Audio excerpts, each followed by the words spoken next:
Have you ever listened to a pianist who, with just a few notes, can transport you straight to the essence of bebop? Barry Harris did exactly that. But he wasn't just a talented musician. He was a true master, a teacher who carried the soul of jazz in his hands and shared it with anyone eager to learn. How did someone who grew up in Detroit, played with legends, and dedicated his life to teaching manage to keep the flame of bebop alive for so many decades? Today, let's dive into the story of this jazz guardian who never let the tradition fade away. If you're a jazz lover, don't forget to leave a like and subscribe to the channel for more content like this.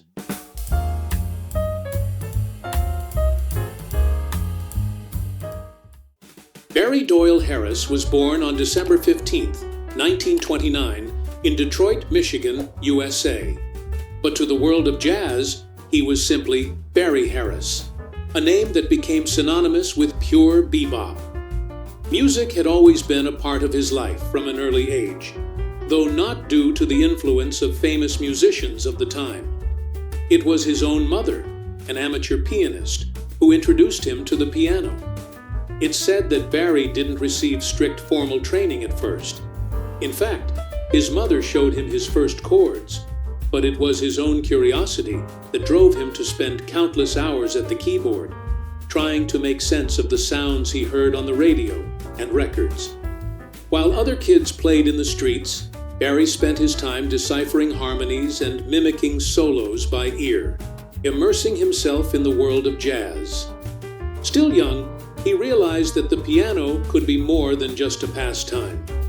Detroit was a vibrant melting pot of jazz in the 1940s, buzzing with musicians who were shaping the sound of the era. It was there that Barry began frequenting clubs, listening and absorbing everything he could. But one moment, in particular, seemed to be decisive. The first time he heard Bud Powell. The complexity, speed, and beauty of bebop captivated him instantly. He knew that was the path he wanted to follow. A curious story about his early years at the piano is that, instead of learning through sheet music, Barry preferred to pick up songs by ear and recreate the sounds. This not only helped him develop a sharp ear, but also shaped his unique way of playing, always intuitive and deeply connected to the spirit of jazz. The major turning point for Barry Harris came in the 1950s, when Detroit solidified itself as one of the centers of modern jazz. The city was a true musical laboratory, and Harris was in the thick of it, playing with names like Miles Davis, Thad Jones, and Sonny Stitt. But it was his collaboration with Cannonball Adderley that truly opened the doors to something bigger. In 1960, Adderley invited him to play in his quintet, and this move to New York placed Barry on the radar of the era's greatest musicians. Even before that, he was already regarded as a bebop reference. His playing style, extremely faithful to Bud Powell's language, but with a personal and refined touch, caught the attention of all who listened. Detroit may have been his musical cradle, but New York became the stage where he established himself as a top-tier pianist.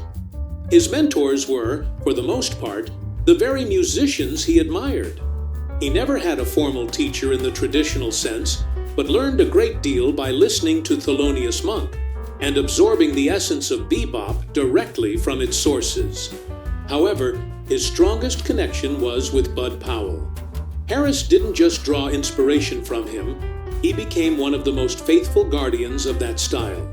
At the time, jazz was already beginning to flirt with other genres, but Barry remained steadfast in his mission to preserve pure bebop. This steadfastness meant that, at certain moments, he didn't receive the same recognition as musicians who were exploring new sounds. However, it also ensured that his name would be remembered as one of the most authentic in the genre. Among his earliest recordings that showcased his talent, the album Breakin' It Up, 1958, stands out. It was his first work as a band leader, and his mastery of the piano was already evident. Anyone who listened knew immediately. This was not just another bebop pianist. Barry Harris had something special, something that would make him essential to jazz. In his later years, Barry Harris remained true to what he did best: teaching and playing. Even at an advanced age, he never abandoned his mission to preserve bebop. He continued hosting workshops, conducting master classes, and passing on his knowledge to new generations of musicians. For him, jazz wasn't a museum, but an ongoing conversation, and he wanted to ensure that this dialogue would never be lost. However, age began to take its toll. By the time he was over 90, Harris faced the natural challenges of aging, but stayed active as long as he could. The COVID-19 pandemic brought an unexpected obstacle, temporarily distancing him from in-person gatherings, yet even that didn't stop him from teaching. He adapted and began offering online classes, proving that his passion for music knew no boundaries. Barry Harris passed away on December 8, 2021, at the age of 91 in North Bergen, New Jersey, due to complications from COVID-19.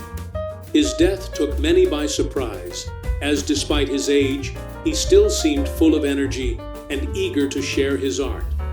There were no major controversies, only the deep sorrow of losing someone who dedicated their entire life to jazz. The news was met with an outpouring of grief from musicians, critics, and fans worldwide. Many of his students and colleagues paid tribute, recalling his generosity and unwavering commitment to music.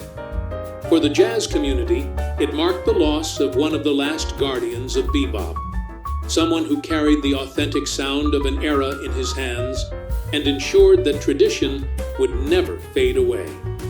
Barry Harris was not just a brilliant pianist, but one of the last masters to carry the pure essence of bebop. His music conveyed more than well-executed notes. It held a truth, a direct link to the generation that shaped modern jazz. As the world evolved, with new sounds emerging and jazz branching into various directions, he kept the flame of a style alive that could have been lost to time.